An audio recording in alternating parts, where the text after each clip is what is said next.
All India Bahujan Samaj party తరఫున మరి ఈ సమావేశానికి ముఖ్య అతిథులుగా విచ్చేసినటువంటి ఆంధ్ర రాష్ట్ర ఏఐపిఎస్పి కోఆర్డినేటర్ పరంజ్యోతి గారికి, అలాగే మరి రాష్ట్ర అధికార ప్రతినిధి ఎన్ఏడి పాల్ గారికి, అలాగే మరొక రాష్ట్ర కార్యదర్శి, అలాగే గిరిజన సమన్వయ కమిటీ కన్వీనర్ పేరం సత్యం గారికి, అలాగే మహిళా విభాగం నాయకురాలు లక్ష్మి గారికి, అలాగే వేదికమైనటువంటి మరి all India Bahujan Samaj party నాయకులకు, మరి వేదిక ముందు ఉన్నటువంటి మరి all India Bahujan Samaj party కార్యకర్తలు, మహిళలు అందరికీ నా ప్రత్యేక జైలు.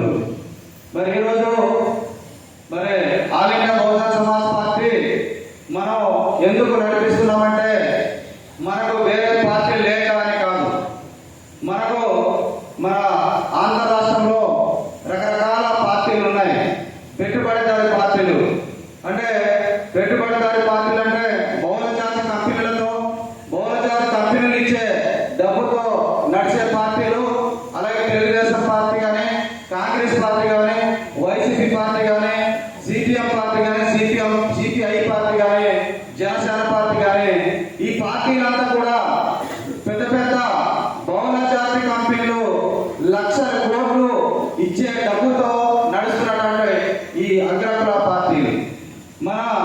మరి all India Bahujan Samaj party ఏంటంటే, all India Bahujan Samaj party ఎలా నడుస్తుందంటే, మరి భారత రాజ్యాంగం రాసినటువంటి డాక్టర్ బాబాసాహెబ్ అంబేద్కర్ రాసినటువంటి రాజ్యాంగం మూలంగా మరి ఉద్యోగాలు పొందినటువంటి ఎస్సీ, ఎస్సీ, మైనారిటీ వర్గాల నుంచి మరి ఉద్యోగులు ఏదైతే రాజ్యాంగ ప్రకారంగా ఉద్యోగం పొందారో ఆ ఉద్యోగస్తులు మరి పెట్టుబడితో వాళ్ళు ఇచ్చే కాంట్రిబ్యూషన్తో నడుస్తున్నటువంటి party all India Bahujan Samaj party.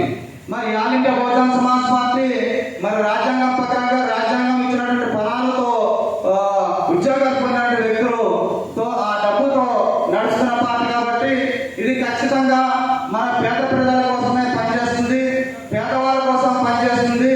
మరి అగ్రకుల పార్టీలు, పెట్టుబడిదారు పార్టీలు మరి ఎవరి కోసం పనిచేస్తుందంటే ఎన్నికల్లో మరి లక్షల కోట్లు ఆ పార్టీలకు మరి అనిల్ అంబానీ కానీ, మరి ముఖేష్ అంబానీ కానీ, అలాగే గౌతమ్ అదానీ కానీ ఇలాంటి బహుళ జాతి కంపెనీ ప్రతినిధులు ఇచ్చే డబ్బుతో BJP party, Congress party, Telugu Desam party నడుస్తుంది. మరి వాళ్ళు ఇచ్చే డబ్బుతో ఈ పార్టీ నడుస్తుంది కాబట్టి మరి ఆ పార్టీ తరఫున వచ్చినటువంటి అధికారం కూడా ఆ పెట్టుబడిదారి వ్యవస్థ కోసమే పనిచేస్తుంది తప్ప మన పేదవాళ్ళ కోసం పనిచేయదు.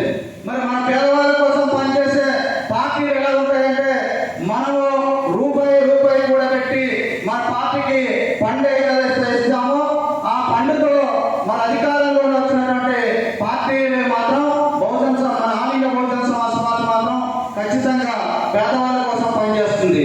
అలాగే మన రాష్ట్ర అధ్యక్షులు లక్కే రాజారావు గారు మొదట్లో మరి స్టూడెంట్స్ యూనియన్లో మరి పనిచేయడం జరిగింది. అలాగే అనేక మరి ఉద్యోగ సంఘాల్లో పనిచేయడం జరిగింది. అలాగే గిరిజన సంఘాలు, రకరకాల సంఘాలు పెట్టి ఉద్యమం చేయడం జరిగింది. అలాగే ఓపీసీ సంఘం స్థాపించి గిరిజనులకు ఎంతో సేవ చేయడం జరిగింది. ఆ తర్వాత లక్కే రాజారావు గారు మరి రాజకీయాలు అంటే అతనికి అసలు ఇష్టం లేదు.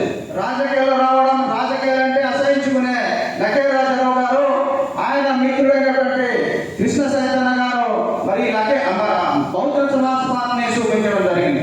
ఆ బహుజన సమాజ్ పార్టీ ఎవరు స్థాపించారు అంటే మాన్యశ్రీ కాంచీరావు గారు స్థాపించడం జరిగింది.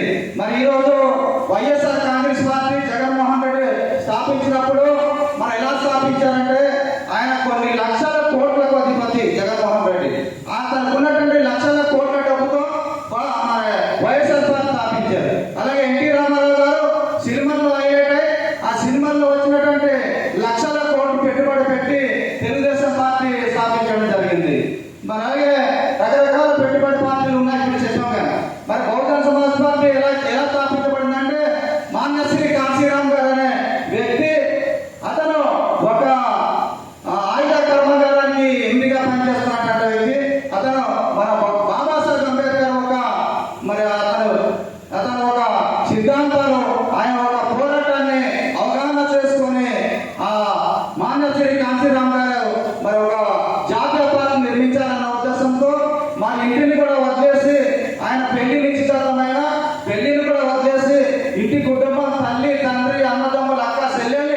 అందరినీ కూడా వచ్చేసి నేను ఈ రోజు నుంచి మన ఇంటికి రాను, మీరు నాకు బంధువులు గారు, మీరు మా తల్లి తండ్రి ఉన్నా కూడా నేను ఇంటికి రాను, నేను ప్రజల కోసం పనిచేస్తాను, నా ఉద్యోగాన్ని త్యాగం చేసి ప్రజల కోసం పనిచేస్తాను అని చెప్పేసి వీరి నమ్మరాసి కాంశీరామ్ గారు కట్టుబట్టలతో బయటకు వచ్చి ఒక జాతీయ పార్టీ, భారతదేశంలో జాతీయ పార్టీ నిర్మించడం అంటే ఆసమాస కాదు, డబ్బు ఉండాలి.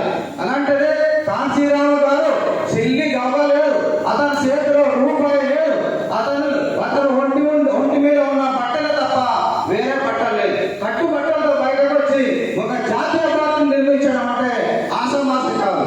ఈ జాతీయ పార్టీని కాంశీరామ్ గారు ఎలాగా నిర్మించారనే అధ్యయనం చేసినటువంటి మన వెంకయ్య రాజారావు గారు ఆ రోజు బహుజన సమాజ్ పార్టీని రావడం జరిగింది.